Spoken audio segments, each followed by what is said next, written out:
reason that we want to abrade the surface is we want to break up the surface and we want to create more of a surface area for the paint to bite to. On a smooth surface, you have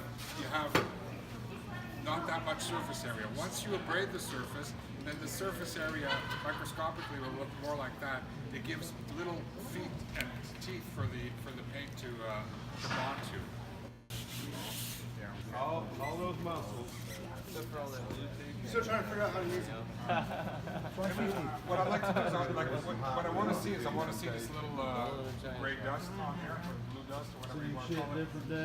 So that's what we want to do with this abrasion, is actually raise a little bit of dust and break the surface. Sanding the line also pushes the tape down nicely, which is good.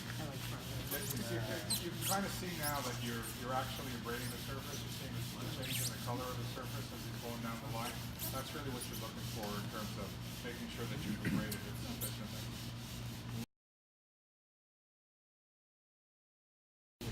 So once he gets done doing that, the next step is a cleaning step.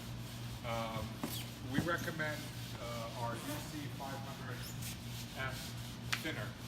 A lot of guys will want to use acetone. Acetone is readily available, and as a cleaner, it actually works fine. But the thing with the acetone is that it evaporates very, very quickly. And when you put it on the rag, it evaporates, like as you're going along the line, it'll be evaporated in about 10 or 15 feet. And what I've seen on jobs is guys will keep just wiping and wiping and not re-wetting the rag, and then you're essentially wiping with a dry rag. And remember that the cleaning step here, we're going to be removing this dust that happened, but more importantly, what we're trying to do is draw out and clean up the oils that are on the surface of this rubber. And if you've ever cleaned an oily dish or an oily mess on the floor, if you just give it one wipe, it's not getting everything. It's getting some of it, but it's not getting everything. And if you keep using the same rag, after a while you're not cleaning anything, you're just spreading the oil. So this is one of the really key steps in terms of getting adhesion to the Mondo products, is washing it with rag and solvent, making sure that the rag stays wet, because it's that solvent in there that is the chemical that's drying out and removing the rubber, removing the oil, and then changing your rags frequently enough so that you're not spreading the contamination as you go down the line. So there is a potential that you're going to, at some point, be moving oil or recontaminating the oil along the line instead of removing it. So by doing this step twice, the chances of you removing the surface oil are much, much better. And the cleaner, and it's a cardinal rule of all painting, whether you're painting cars in a body shop, you're painting furniture, you're painting anything.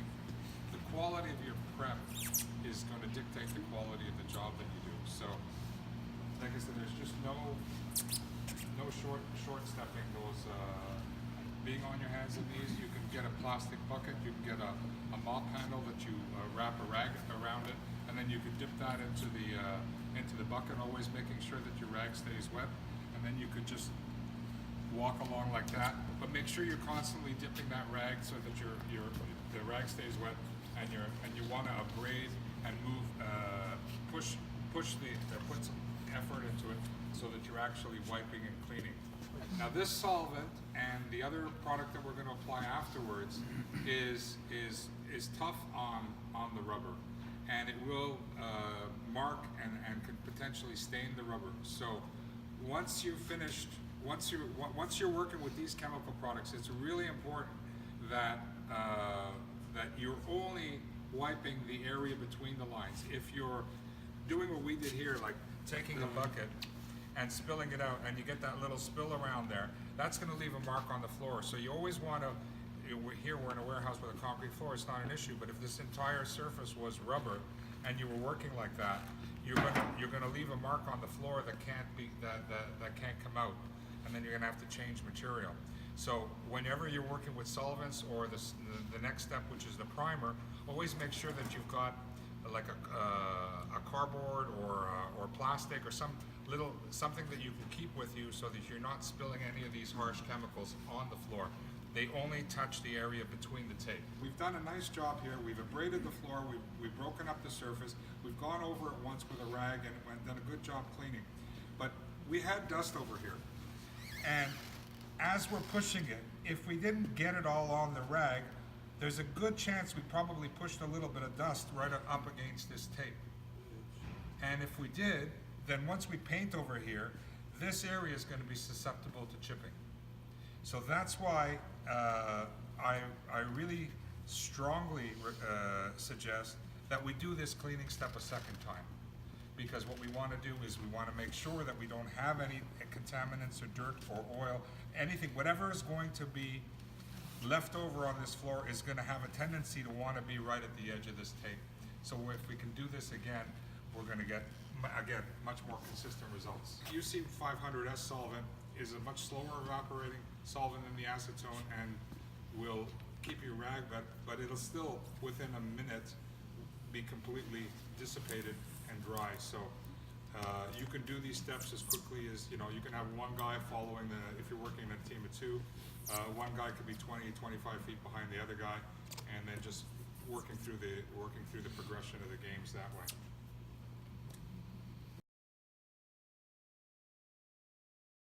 97% more thinner, a type of solvent called ethyl acetate, and dissolved into this thing is a chemical, chlorine compound, which is what will help conditions the rubber to have a better bond to the paint to have a better bond to the rubber. So we apply this in exactly the same way, and it's a critical step because without it, the adhesion of the paint could be compromised quite a bit. It significantly helps. This stuff goes on in exactly the same way. It evaporates very quickly, so there's no, as soon as it's evaporated, we're ready for the next step. I recommend doing this twice too, because that redundancy again, if you miss a spot, when, hard to miss a spot if we're working with one line, but let's say we've got, 4 basketball courts, 3 volleyball courts, a couple of badminton courts, a couple of tennis courts, and guys are going through it. There's no visual clue that we've done it. So by doing it and doing it a second time, if a line has been missed, or if a corner has been missed, or if somebody gets a phone call and they thought they finished over here and then they start up again over there, we'll have that ability to do this step twice to make sure that it's done well. This Polybond has an effective time of 6 hours. So when you put this down, as soon as it's evaporated, it's ready to be painted over, but it has a limit of 6 hours. After 6 hours, the effectiveness of this chemical that's in there starts to drop. So we ask you to prime with this the same day that you're painting, and it's a reasonable enough window with the 6 hours that if you prime your games, paint whatever you can. If for some reason you primed it, you didn't get to paint all the games, then you have to reapply this before you start painting the next day. That's an important consideration. Now this stuff really can burn the material and really discolor too, so you have to be very, very careful with this. Again, that active ingredient is like a chlorine compound. If you think of bleach, that's chlorine. And you know what happens if you spill a little bit of bleach on your jeans? It's going to leave a horrible white mark. That's exactly what's going to happen on this floor. There will be a white residue and a white ring anywhere you leave a drop, spill a drop, or go outside the tape. So that has to be very carefully done.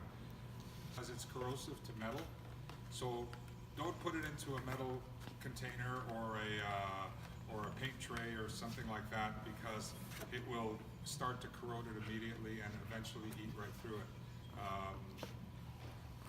So always use a plastic container like he's doing there for the Polybond. It's also a product that can break down. It's got a relatively short, the paint has a long shelf life. The thinner has an indefinite shelf life, but the Polybond has a limited shelf life because it's a chemical suspended in a solvent. It will start to break down after about 6 months. So that material has to be fresh. There's an expiration date on every label. you should make sure that you're working with fresh material. The way that you see if the material is expired is if you see a little white chunks in the jug. If you see that means that the active ingredient has started to fall out of the solution. So if you see a jug that's got a whole bunch of white deposits in the bottom, not good any longer. That active ingredient, which is the thing that we're trying to put on the rubber, is no longer in solution. Redundancy factor is where any mistakes can be avoided by, if you do it once, chances are you've done a good job, but doing it twice, guaranteed you did a good job. So we want to do that for the washing, and we want to do that for the Polybond.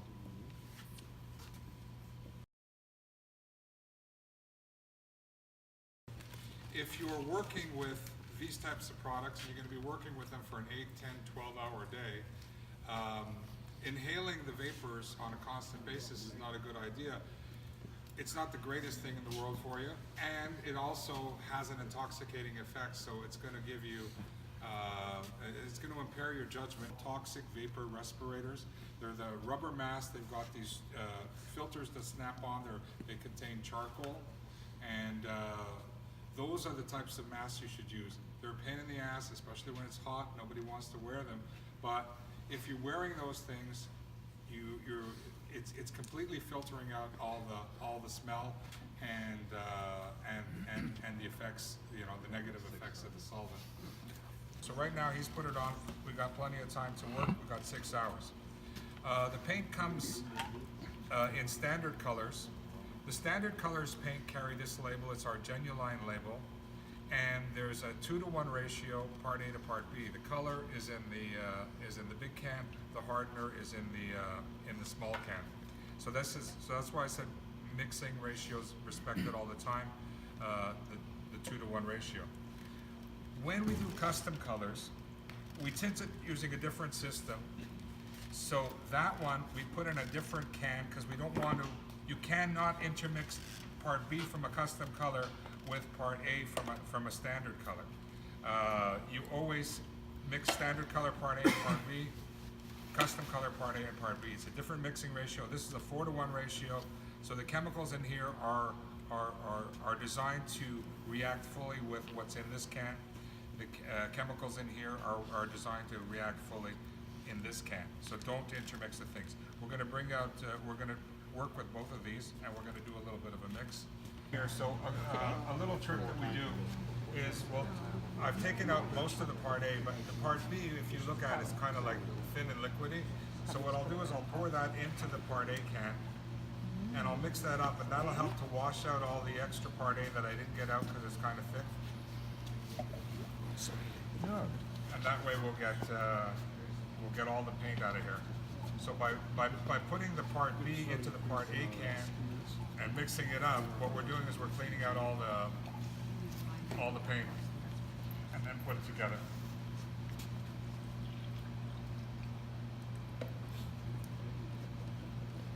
That way we're not, again, we're keeping the ratio the way it should be. And then we mix by hand. I prefer that you not use an electric mixer when you're mixing the paint, and the reason for that is it mixes really easily with a stick because it's not like a glue that's really thick that needs a drill. And when you use a drill, you wind up whipping a lot of air into the paint, and if you whip a lot of air into the paint, that could present itself as air bubbles as you go along as you're doing the painting.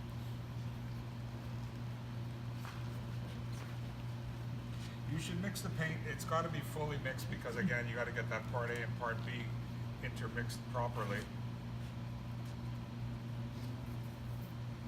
So I recommend mixing it for about, a good 2 or 3 minutes by hand, changing directions top to bottom. Because it's a 2-component paint, it's drying by a reaction between the part A and the part B.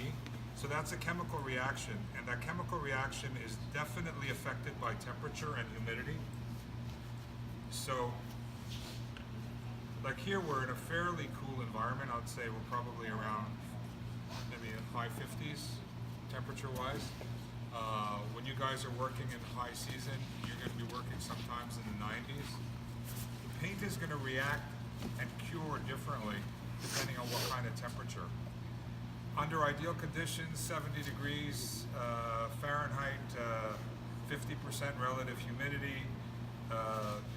Normally the drying time is somewhere around 8 hours until it's dry to the touch, and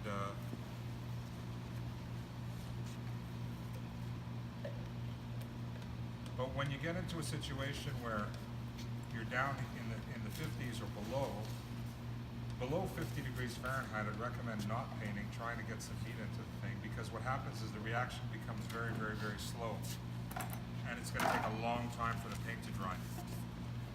The opposite is going to happen. It's like the paint is going to be drying a lot quicker, so there are things that you have to worry about, which we'll get into later in terms of the untaping and the expectations. The other thing is pot life. Once we mix this paint together, it's good for about 3 hours until it starts to get really too thick to apply. So again, that pot life is very dependent on temperature. If it's 50, 55 degrees, it'll probably be good for 4 or 5 hours. If it's going to be 90 degrees, you might start seeing it thicken up after an hour and a half, 2 hours. So you only mix up enough paint, you know, that you want to use in a couple of hours. Again, but you may adjust for that depending on what kind of conditions you're working in. And the humidity affects urethanes a lot, just because the part B in the urethane is a very moisture sensitive product. And when you're talking about humidity, you're talking about a measure of how much water there is in the air. And if you're working in the summertime and the humidity is like really, really excessive, what happens is that the humidity in the air is going to start reacting with this part B faster than it can react with the part A. And it's going to affect the drying of the paint. Because the humidity is reacting with the part B, you can find that the paint won't dry well because the part A can't find the part B to react with, because the part B's already reacted with the moisture in the air. And that's why there's certain, like on days where it's really hot and humid, sometimes it's just better not to paint because you can't control that. Bugger it up and then you just go in there and you sand it off and you got to redo it, which nobody wants to do. But it could be a devastating problem, like a little chipping and peeling. You know, yes, you can go back and you can touch it up, but you don't know what the underlying problem is. So if the problem is an underlying problem that the prep wasn't done properly and it's starting to chip, and then you go back 2 months later to do a touch-up, well, that problem is still there and you're just painting over a problem, you know? So we hope that it'll be better and it'll go away, but there's really, you know, you just have to, you have to really try and get it done right the first time, otherwise it just becomes a real problem. Sometimes it's a good idea to wait 10 or 15 minutes. You don't have to, but sometimes it's a good idea to wait 10 or 15 minutes, like after you mix it up, just to let the air kind of come out of the mix, and it'll be less of a tendency to have air bubbles. So while we're just waiting a couple of minutes, the rollers you should be using have to be short nap and lint free. So you want to use a high quality roller. Don't buy any of your rollers at the dollar store. Buy them at the paint store. A lot of guys will use like we've got like 2-inch rollers here that are already cut to that side. A lot of times, you know, the game lines could be different sizes. You might have a 4-inch border. You might have an 1.5-inch line for a game instead of a 2-inch line. So sometimes people have to buy a 9-inch lint-free roller and then cut it down to size with a hacksaw. Even if you have a first quality lint-free roller and you've cut it with a hacksaw, then you've broken a lot of fibers. So what you have to do is you have to de-lint them. So you take the masking tape, turn it upside down, and then just kind of brush it. There's different techniques. This is just kind of the easy one. What I'm trying to do is, just as you would get lint on a coat or something like that, or getting the cat hair off of your pants or whatever, just using the sticky side of the masking tape to make sure that there's no lint in the roller. Like this was really actually pretty good. There's a certain amount of technique involved in painting too. You don't want to overload your roller, so you want to put down, I would say, a light to medium coat. And when you're applying the paint, you just work it in the area that you're working it, and then as you're finishing an area, you just kind of like lift your roller to avoid hard lines, up this way or up that way. And then when you get into your next section, you'll work it back, and you'll go into your old section and lift it up. Most of my colors, with the exception of yellow, will give you pretty good hiding on one coat, depending on the color you're going over it. Of course, the white is probably the second worst. But even with the black, for example, or the red or the green, you're going to put it down one coat, looks perfect. But you're not done, because the second coat that you're going to put down builds up the film thickness that's going to give it the durability. Because don't forget, these lines, it's expensive to put down. The customer has expectations. One coat, two coats will probably last 4 times as long as one coat in terms of actual durability. It's that second coat, and you can apply them wet on wet after about 30 to 45 minutes.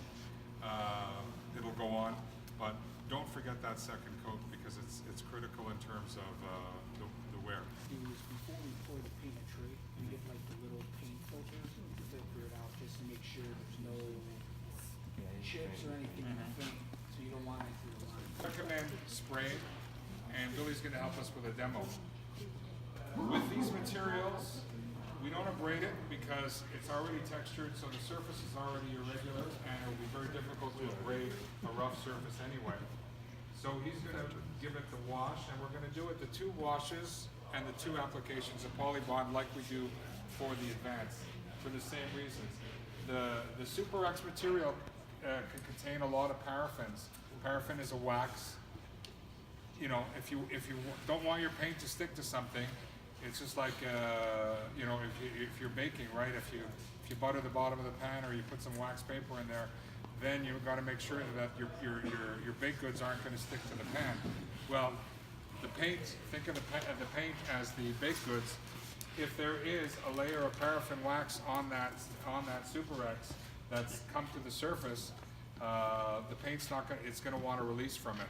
So by doing the aggressive 2 wipings with solvent, 2 wipings down with the Polybond, our goal is to remove that as much as possible to create a good surface that the paint is going to want to stick to. And it's a good thing to see some color. These harsh chemicals only touch the area between the tape. And Billy has also given himself, because he's spraying, he's given himself some room there for overspray, because now that he's going to be spraying, the paint will have a tendency to disperse itself and sometimes bounce off the floor and then fly out in the way of fumes. Now, the amount of fumes that you get is a function of the type of equipment that you're spraying with, because there's lots of different options out there for spray equipment. One option is equipment called HVLP. The HVLP stands for high volume, low pressure. Because there's low pressure with the HVLP equipment, you get the least amount of fumes.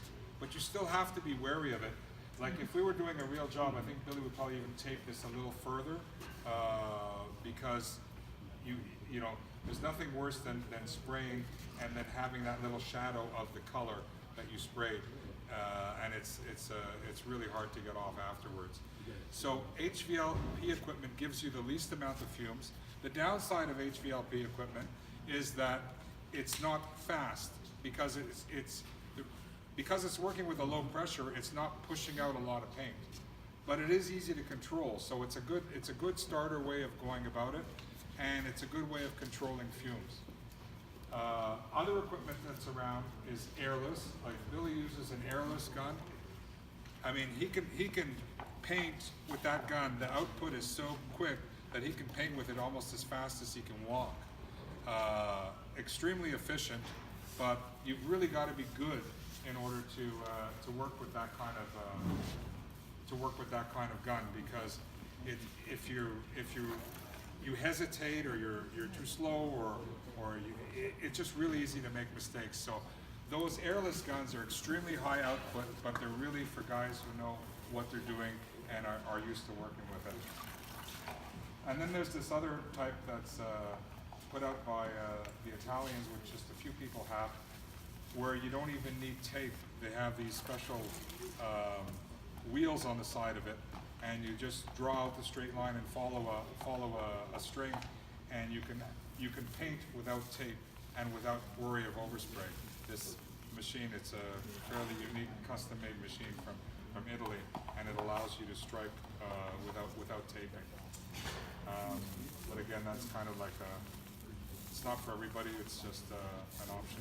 What I recommend when we're painting game lines is to untape immediately after the second coat of paint.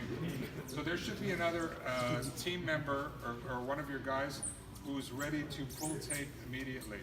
When you're pulling tape, it's always a good idea to pull it across the line this way.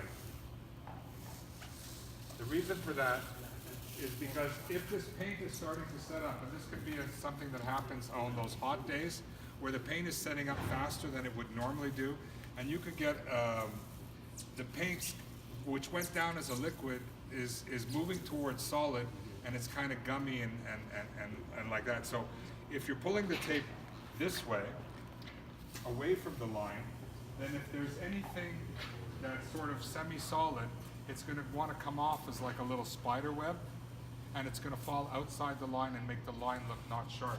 But if you pull your tape this way, then if you're pulling anything off of the line, it's falling back into the line and it'll never be seen. So you always want to pull your tape back over the line. Guys who are experienced can pull both tapes over the line at the same time. But the idea again is to untape as quickly as possible, so that you can, the idea is to untape the line as quickly as possible to reduce that problem, and to untape it while the whole thing is wet. Hiding of the beige, and that's a good call. You can't just work like, okay, I gave it the 2 coats like Robert said, and untape. You gotta use your eyes. Like that particular color requires a 3rd coat. So what you do is you wait that 20 minutes or so to allow the solvent to evaporate, and then you hit it with a 3rd coat, and then the hiding will be there. You get that with yellows. Also, sometimes you're on a really dark colored floor. Time between the application of the coats, then what happens is that some of these chemicals can kind of start to seep under, and the seeping under of these harsh chemicals can cause a discoloration underneath it. So Billy was telling me he likes to wait a few minutes before between applications. So we're just going to slow the process down just a little bit so that we don't get that discoloration. The process is still the same with 2 applications of the solvent, the 2 applications of the Polybond, but just like with that, with a smooth material, you don't have that leaking under phenomenon. But with this one, even the liquids can leak under the tape and discolor. The discoloration on the green is not very noticeable typically.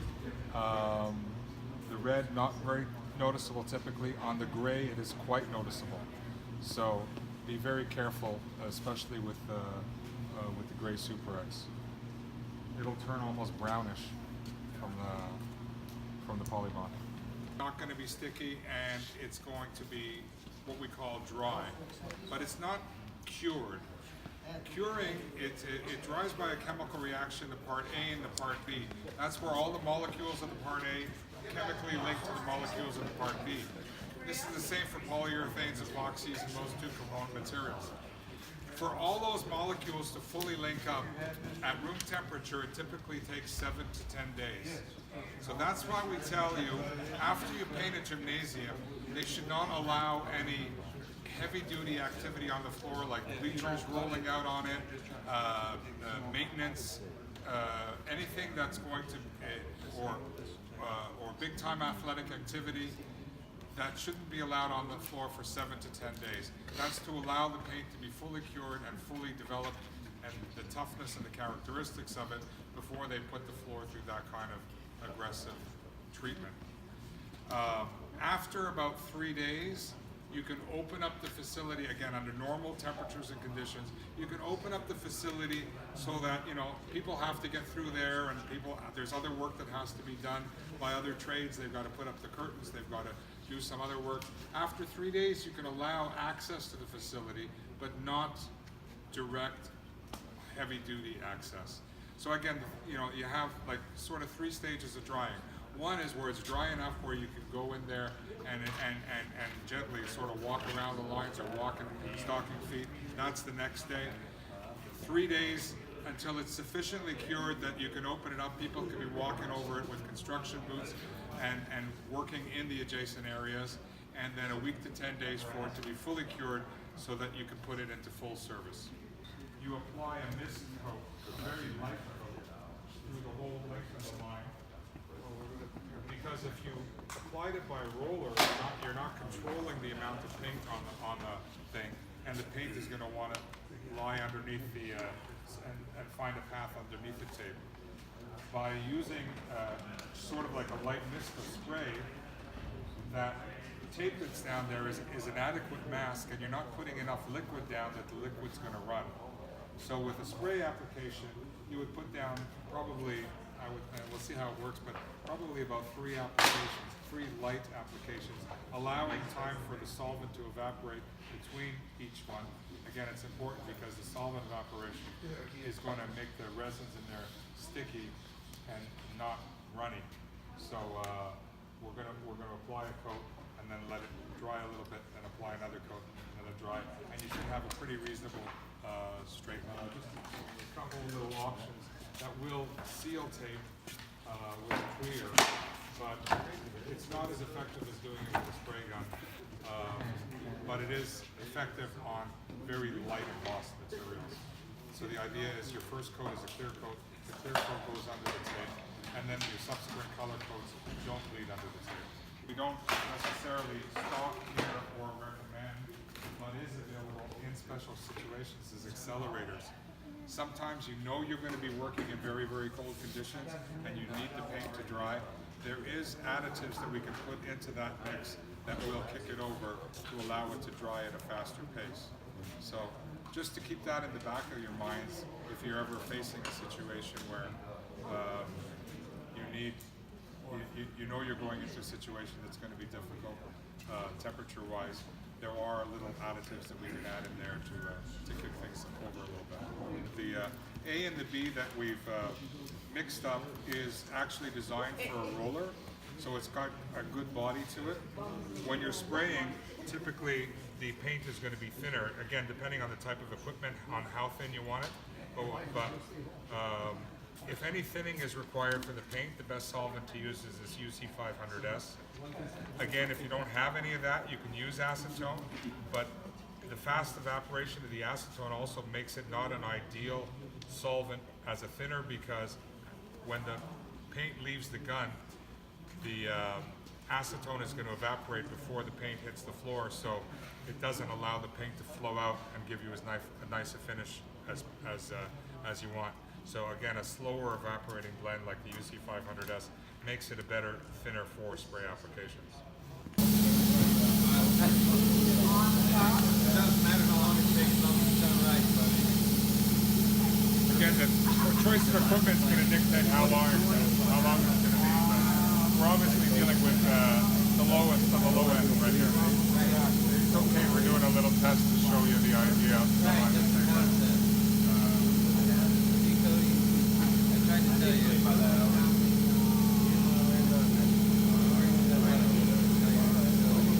The idea is that he's not